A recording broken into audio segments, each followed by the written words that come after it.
My name is Alan Stewart. My first visit to Uruguay was in 1990 when I visited Inasi and Inia.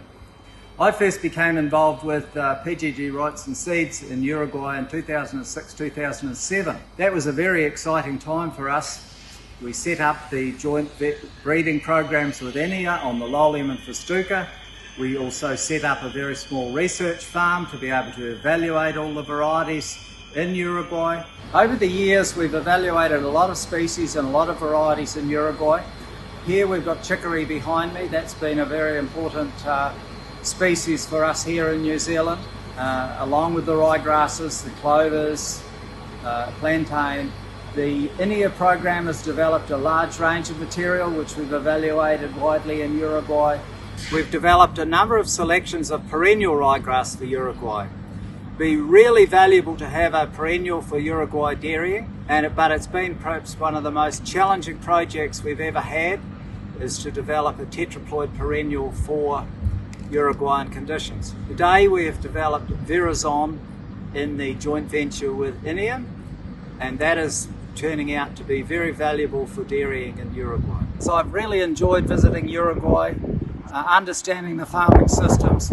It's been a real pleasure for me over the years to visit, and I must have visited probably 20 times to Uruguay over the last 30 odd years. Well, good evening everybody. I understand I'm being screened to you guys on your celebration of 25 years of Wrightson Pass in the region. And I was asked as to why did PGG Wrightson Seeds come to this area in the first place.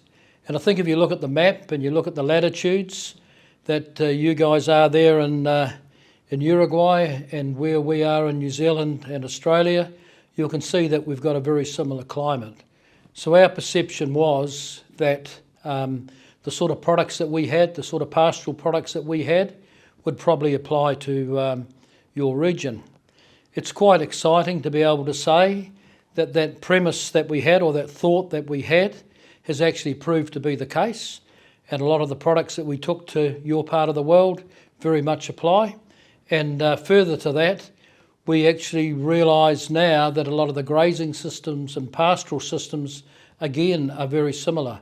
I think when you look at South America and you look at New Zealand and Australia, we not only have similar climates, but we have pastoral farmers that graze their animals out in the field, and so therefore the products and the way we use those products are very similar. I guess the bit that's moved on now is we've been there for 25 years, and what we've actually found out, that we could actually go a step further with some of those products and produce some of them in the local market. And we've had a partnership, as most of you will know, with Inia now for quite some time. I think I signed that agreement probably about 15 years ago.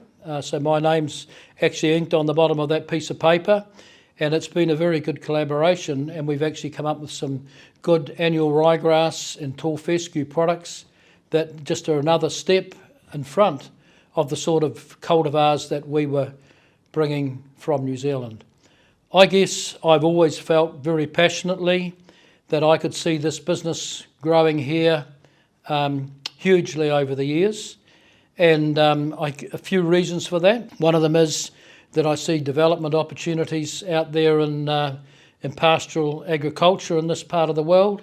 I see opportunities to convert a commodity market to a proprietary market, and I wouldn't be surprised to one day see more pastoral seed being sold by our company in Uruguay and in the region than we currently sell in New Zealand and Australia.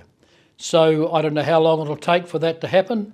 I hope I'm still around. I'm sure I won't be in the business at that time, but I'm still around, and Jose, when you get to that stage, you might let me know. Anyway, thanks for the opportunity for talking to you, and have a good evening.